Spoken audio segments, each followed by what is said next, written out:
హృదయంలో ఉన్నదే బయటకు వచ్చేసింది. ఏమన్నాడు? మమ్మల్ని ఢిల్లీ వాళ్ళు దొంగల్లా చూస్తున్నారు.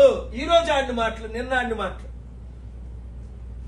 మమ్మల్ని దగ్గరికి రానివ్వట్లేదు, చెప్పులు కూడా దోచుకుంటామని. ఒక సీఎంగా నాకు అపాయింట్మెంట్ ఇవ్వట్లేదు, నన్ను గజ దొంగలుగా చూస్తున్నారు, మా తెలంగాణ వారిని నీచులుగా చూస్తున్నారు అని అన్నాడా లేదా ఆయన? అంటే ఇక్కడ చంద్రబాబు నాయుడు మోదీ పాటలు పాడుతున్నాడు. ఎందుకు అంటే 52 రోజులు మోదీ అమిత్ షాలు జగన్ ద్వారా చంద్రబాబుని జైల్లో పెట్టినందుకే కదా.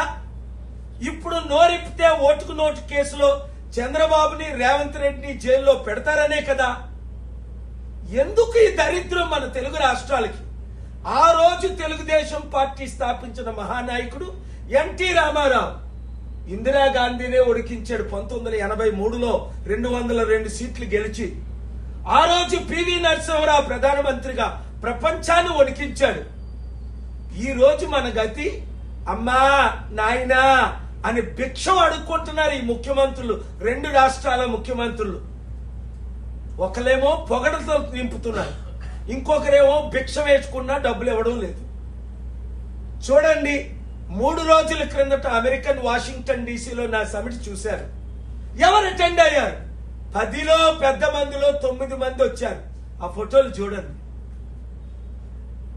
2 వారాల క్రిందట నా మిత్రుడు టర్కీ యూరోప్ లో పెట్టిన సమిట్ కు 1200 మంది లీడర్లు, 98 కంపెనీలకు ఓనరు, 6 జీసీసీ కంట్రీస్, $80 ట్రిలియన్, అంటే 30 రెట్లు మన దేశ జీడీపీకి మించిన 6 దేశాల ప్రతినిధులు, జీసీసీ చైర్మన్ తో సహా. నేను ఎక్కడికి వెళ్ళినా ప్రపంచంలో బ్రహ్మరథం పడుతున్నారు. ఈ రోజు మన తెలుగు ప్రజలు గుర్తించారు. ఈ ముఖ్యమంత్రుల్ని వాళ్ళే చెప్పుకుంటున్నారు, మాకు అపాయింట్మెంట్ లేదు, మమ్మల్ని దొంగల్లా చూస్తున్నారు, మమ్మల్ని దరిద్రంగా చూస్తున్నారు, మాకు అప్పులు ఇవ్వట్లేదు. ఇవాళ రేవంత్ రెడ్డి ఆయన పలికిన మాటలు గుండెల్లో నాకు బాధ కలుగుతున్నాయి. నన్ను ముక్కలు చేసుకొని తింటారా? నా దగ్గర 18,500 కోట్లు, 1,00,000 కోట్లు తీసుకొస్తాం. ఒక్కొక్క రాష్ట్రానికి లక్షల ఉద్యోగాలు సృష్టిద్దాం. 100 కంపెనీలు ఇప్పటి వరకు తీసుకొచ్చారు, 5 లక్షల కోట్లు డొనేట్ చేశారు. చేద్దామంటే పట్టించుకోరే, వాళ్ళు చెయ్యరు, మనల్ని చెయ్యనీయరు. కనుక బీసీ బానిసలారా, ఎస్సీ ఎస్టీ బానిసలారా, క్రిస్టియన్ ముస్లిం బానిసలారా, ఇప్పుడున్న పార్టీలన్నీ మోదీకి తొత్తులే, మోదీ చెంచాలే. మోదీని ఢీకొనాలంటే ఒక నాయకుడు కేఏ పాల్. మోదీని ఢీకొని స్టీల్ ప్లాంట్ అమ్మకాన్ని ఆపలేదా? మోదీని ఢీకొని ప్రత్యేక హోదాకి హైకోర్టు నుంచి ఆర్డర్ తేలేదా? మోదీని ఢీకొని ప్రపంచమంతా సమిట్లు పెట్టి మన సత్తా November 23 last year Los Angeles లో చూపించలేదా? ఇప్పటికైనా మనోనేత్రాలు తెరవండి. 7569441275 గ్రూపులు పెట్టండి.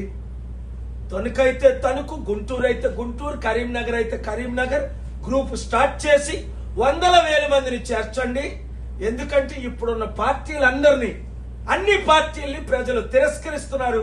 మార్పు రావాలి, ఆ మార్పు మనమే తేవాలన్న నిర్ణయంతో ప్రతిరోజు 1000 మంది జాయిన్ అవుతున్నారు. Thank you very much. ఈ వీడియో అందరికీ షేర్ చేయండి. ప్రధానమంత్రి నరేంద్ర మోదీ గారు ఆంధ్రప్రదేశ్కి ఇచ్చింది ఒక గాడిద గుడ్డు. వాగ్దానాలు చూస్తే 2014లో ఎలక్షన్కు ముందు స్మార్ట్ సిటీలు 100 కడతాను. ఒక్క సిటీ అయినా ఆంధ్రప్రదేశ్ లో కట్టారా? తెలంగాణలో కట్టారా? లేదు. ప్రతి ఒక్కరికి 15 లక్షలు ఇస్తాను. ఒక్క రూపాయి అయినా ఒక్క తెలుగోడికైనా ఇచ్చారా? లేదు. 3 ప్రత్యేక హోదా ఇస్తాను. 10 సంవత్సరాలు అయిన తర్వాత ప్రత్యేక హోదా ఇచ్చారా? లేదు.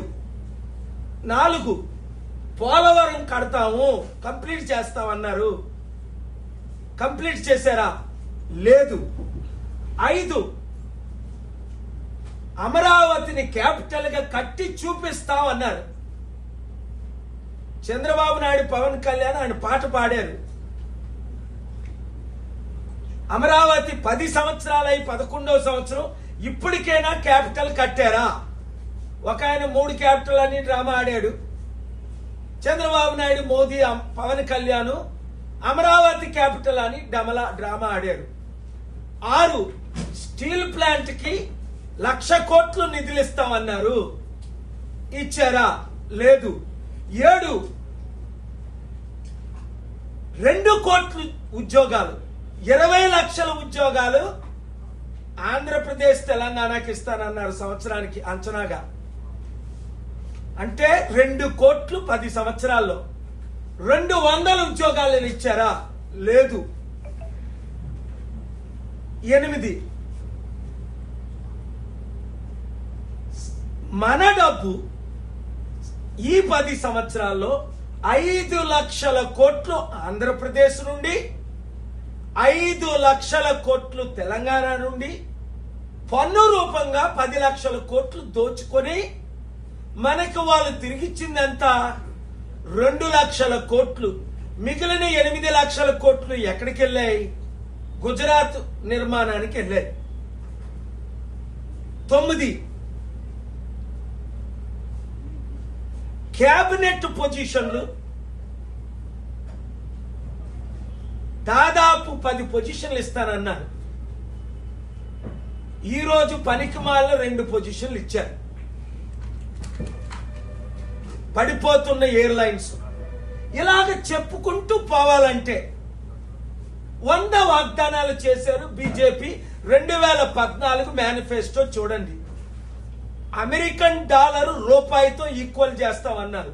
ఆయన ప్రధానమంత్రి అయినప్పుడు $1 56 రూపాయలు. ఇప్పుడు డాలరు 86 రూపాయలు. అంటే 33% పడిపోయింది. 10 ప్రపంచ దేశాలన్నీ అమెరికా వీసాకి క్యూ కడతారన్నారు. మన ఇండియా వీసాకి ఒక్కడు రాట్లేదు సరికదా. ఉన్న కంపెనీలన్నీ ఇండోనేషియా, చైనా, ఇతర దేశాలకు వెళ్ళిపోతున్నాయి. 14 ప్రధానమంత్రులు చేసిన అప్పు సంవత్సరానికి 1,00,000 కోట్లు. నరేంద్ర మోదీ గారు చేసిన అప్పు నెలకి 1,00,000 కోట్లు. 12 ఆంధ్రప్రదేశ్ అప్పు 10 లక్షల కోట్లు దాటింది. తెలంగాణ అప్పు 10 లక్షల కోట్లు దాటింది. 2 రాష్ట్రాలు వడ్డీ కట్టలేని పరిస్థితి. 13 2014లో వచ్చినప్పుడు మట్టి ఓదత్తులు పట్టుకొని పునాదులు దవ్వారు. 2025లో వచ్చినప్పుడు పవన్ కళ్యాణ్కి చాక్లెట్ ఇచ్చి వెళ్ళిపోయారు. ఇంకెన్ని చెప్పాలి? కానీ వీళ్ళేమంటారు? ఆ లోకేష్ కుర్రోడు, అనుభవం లేని కుర్రోడు అంటాడు, మన ప్రధానమంత్రి ఒక 100 మిసైల్తో సమానం పాకిస్తాన్కి. ప్రధానమంత్రి అట 100 మిసైల్స్ తో సమానం అట పాకిస్తాన్కి. పాకిస్తాను, చైనా, నేపాల్ మన దేశంతో ఆడుకుంటున్నాయి. చైనా ఏమో మొత్తం బోర్డర్ అంతా ఆక్యుపై చేసేసింది. 15 పవన్ కళ్యాణ్ మోదీని తిట్టి, మీరు నార్త్ ఇండియన్ పార్టీ, ఇది హిందీ వాళ్ళ పార్టీ అన్నోడు ఈ రోజు ప్రధానమంత్రి పాదాల మీద పడితే ఉప ముఖ్యమంత్రి పదవి ఆయనకి, అన్నయ్యకేమో ఒక రత్నం ఏదో ప్రసాదమో, ఇంకొక అన్నయ్యకేమో ఇక్కడ ఎమ్మెల్సీ సీటు. 16 చంద్రబాబు నాయుడు ఏమన్నాడు? మోదీ ఒక దరిద్రుడు, భార్యనే వదిలేసినోడు, పిల్లలంటే విలువ తెలియనోడు, ఇంత ద్రోహి లేడు అని 100 సార్లు అన్నాడు 2019 ముందు. 2020 బీజేపీతో పొత్తులు పెట్టుకున్నంత వరకు ఇప్పుడేమంటాడు? ఇలాంటి ప్రధానమంత్రి ప్రపంచానికే విశ్వగురు. వీళ్ళకి సిగ్గుందా? వాళ్ళ మాటల్లో విలువ ఉందా?